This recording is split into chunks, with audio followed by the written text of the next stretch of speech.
मानव क्रोध पर भी विजय प्राप्त कर सकता है, मानव लोभ पर विजय प्राप्त कर सकता है, मानव काम पर विजय प्राप्त कर सकता है, मानव बहुत कुछ कर सकता है। आज बड़े बड़े इंजीनियर कौन बनाए हैं?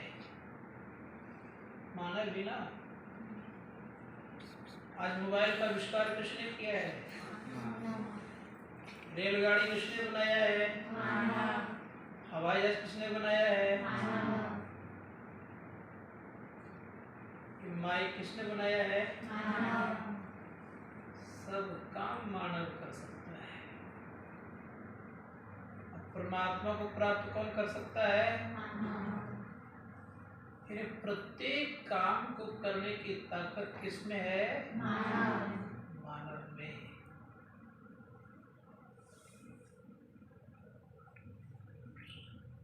संत महात्मा गण कहते हैं कि मानव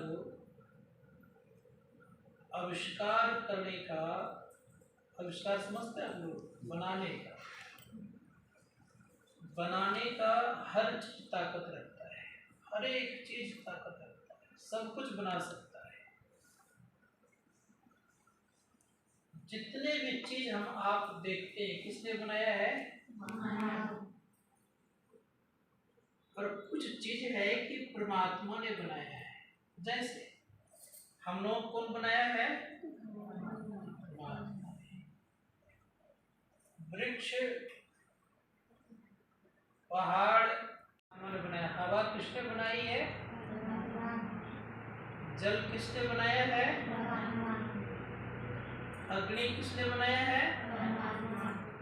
आकाश किसने बनाया है?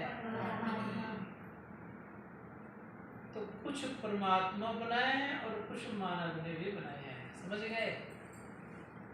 इसीलिए मानव और परमात्मा दोनों लगभग आविष्कार कर सकते हैं, और परमात्मा को प्राप्त करके मानव परमात्मा बन सकते हैं। समझ गए? आज हम लोग के शरीर का इलाज कौन करता है? मानव ही करता है ना। तो डॉक्टर ही तो करता है। डॉक्टर कौन बनता है? मानव ही बनता है। इसीलिए संत महात्मा जब कहते हैं कि मानव सब कुछ करने में सक्षम है। क्रिकेट किसने बनाया है भाई? खेलता कौन है? तब सोच सकते हैं क्रिकेट बनाने वाला भी मानव, खेलने वाला भी। कंप्यूटर किसने बनाया है? कंप्यूटर चलाने वाला कौन है? अब विचार कर सकते हैं, चलाने वाला भी मानव और बनाने वाला भी मानव। ये बल्ब किसने बनाया है? अब पंखा, अब सोच सकते हैं बिजली, सब काम किसने किया है? मानव ने। अब मानव किसने बनाया है? मानव को बनाने वाला कौन? तो परमपिता परमात्मा। समझ गए? इसीलिए अब विचार कर लीजिए आप लोग, मानव ने सब कुछ बनाया है, अब मानवों को बनाने वाला कौन है? तो बड़ा कौन हो गया, परमात्मा की मानव? बड़ा हो गया परमात्मा। इसीलिए जिन्होंने हम लोगों को बनाया है उनको धन्यवाद देना चाहिए ना। योग्य हैं, इसी कारण से उनको प्रणाम भी करना चाहिए। अब एक बात बताता हूँ, आप लोगों के घर में कभी माता पिता आपसे रूठ जाते हैं, क्या करते हो आप? मालूम है? नहीं मालूम है? उसको मनाते हो ना, मनाते हो ना, खुश करते हो, लाड़ प्यार करते हो ना, तो माता पिता मान जाते हैं ना आपसे। फिर आप जो कहते हैं वो आपको देते हैं।